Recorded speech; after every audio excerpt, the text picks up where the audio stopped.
Help support Name Explain by liking this video, leaving a comment and subscribing to the channel.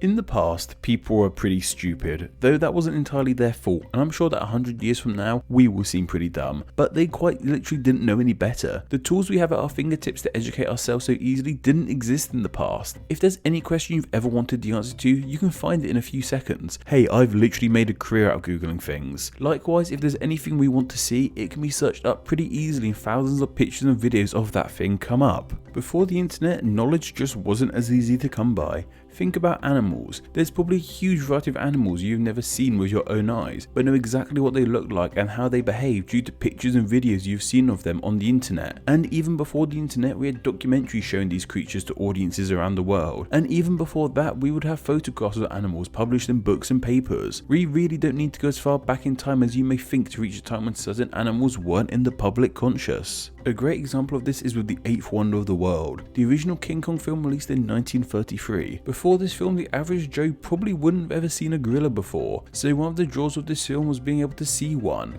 Though this explains why the original King Kong doesn't look too much like an actual gorilla. In fact, I read that it was only in the late 19th century / early 20th century the first Westerners saw a gorilla with their own eyes. Skip forward 100 years or so from this first sighting and we can look at pictures of gorillas in seconds, and even more on their deaths for years. Anyway, before modern technologies like the internet and even cameras, the only way we could understand what far-off animals were like was via drawings and descriptions from those who had made exotic trips to the far-off lands these animals lived in, or by bringing back specimens, but that was a bit of a grey area, and I get the sense that the animals we are talking about today would have been a bit of a struggle to bring over. Anyway, all of this led to the ridiculous but awesome name we used to have for giraffes. Giraffes are truly one of the most distinct looking animals on our planet. In fact, they're the tallest land mammal on Earth. They grow to an average height of somewhere between 16 to 19 feet. Their legs alone are 6 feet long, taller than most humans. Of course, they are most renowned for their long necks, used to reach the highest leaves of the trees that no other animal can reach. Their gangly physique means they spend most of their life standing up, as it's just easier for them. They even sleep and give birth standing up. And watching them drink is always a funny sight, as they spread their legs, lower their necks and dip their heads into the water. No two giraffes' markings are the same, and they are in the family Giraffidae, which consists of just themselves and the Okapia, which is part of the order Artiodaclea, more commonly known as even-toed ungulates, along with other mammals like pigs, deer, cattle and camels. There are 9 subspecies of giraffe and they can be found across sub-Saharan Africa. It would have been in these lands that Western explorers would have been on exhibitions and sighted these animals, most likely being the first people outside of Africa to have laid eyes on these magnificent creatures. It would be easy to go all David Attenborough here and say, and to them, they were unlike anything they'd ever seen before. But clearly this wasn't true. It clearly did remind them of something they'd seen before. 2 things they'd seen before in fact, camels and leopards. Why these 2 animals? Well, camels due to the general shape of the giraffe. Camels have long necks like giraffes, though not as long as theirs, 4 legs and similar heads. As I previously mentioned, camels and giraffes are both even-toed ungulates, and leopards due to their colouring and the fact that both animals are spotted, though giraffes are more markings than simple spots. As I stated earlier, I really feel that giraffes are one of the most unique looking creatures on this planet, so it's just ridiculous that instead of figuring out a unique name for them, they just smashed together 2 names they already knew about. But nevertheless, because of these vague similarities that giraffes had with camels and leopards, the name they were initially given in the Western world was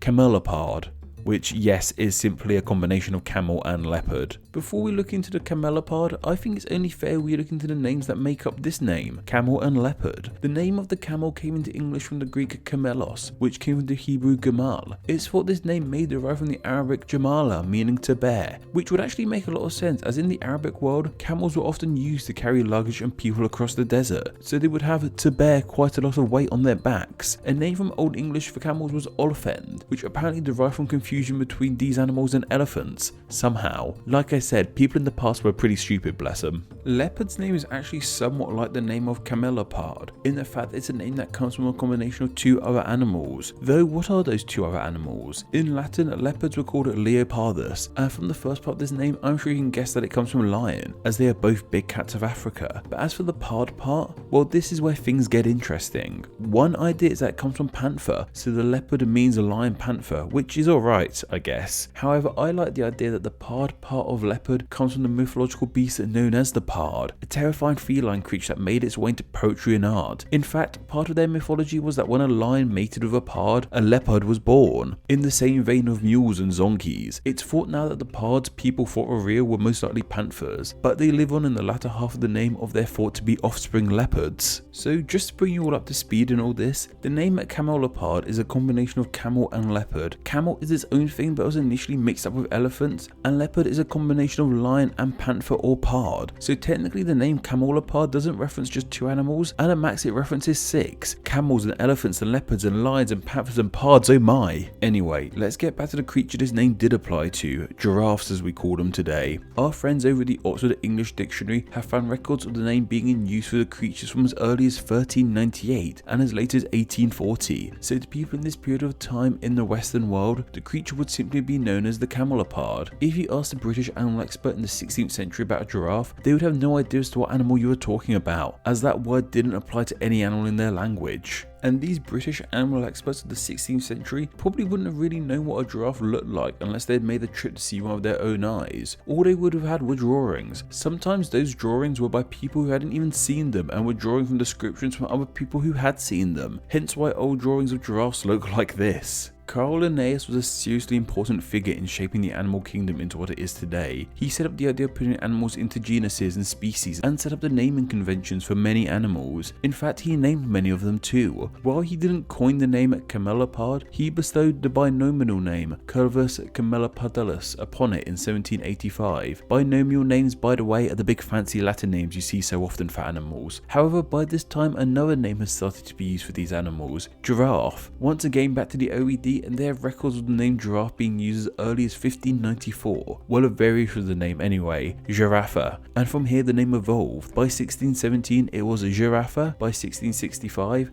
giraffe, by 1739 giraffe, and by 1773 we have giraffe as we see it today. However, there are also some really unique ways in history of spelling the creature's name too, things like Ehlers, Silaf, and Zilaf. So it seems that for some time camelopard and giraffe would actually have been used at the same time interchangeably. In fact, many of OED sources use both names. In a 1773 issue of Gentleman's Magazine, the creature is being talked about and both names are used. In fact, the name CAMELOPARDIS is used instead of camelopard, using the Latin leopardus. However, for some unbeknownst reason, the name giraffe won out. I imagine it won because with new technologies like cameras and more people going to see them in the flesh, they realised it looked nothing like a camel or a leopard, so the name camelopard became just an old curiosity for weirdos obsessed with names like me to talk about on the internet. However, the name camelopard does still live on, in some ways at least. The Camelopardilis constellation was created by Dutch astronomer Petrus Plancius. It's located in the second quadrant in the northern hemisphere and is the 18th largest constellation in our sky. And of course, its name comes from the fact that it looks like one. Well, in the abstract way, all these constellations look like the things they're named after. Its brightest star even shares the name, being called Beta Camelopardalis. Also, the subspecies of giraffe known as the northern giraffe / three-horned giraffe has the fancy binomial name Giraffa camelopardalis. And if you happen to speak Afrikaans, then this video probably hasn't been much of a shock to you, as the animal still has a name in this language that reflects the camelopard name, camelopard. If any other languages have a name that sounds more like camelopard than giraffe, or something else entirely, then please let me know.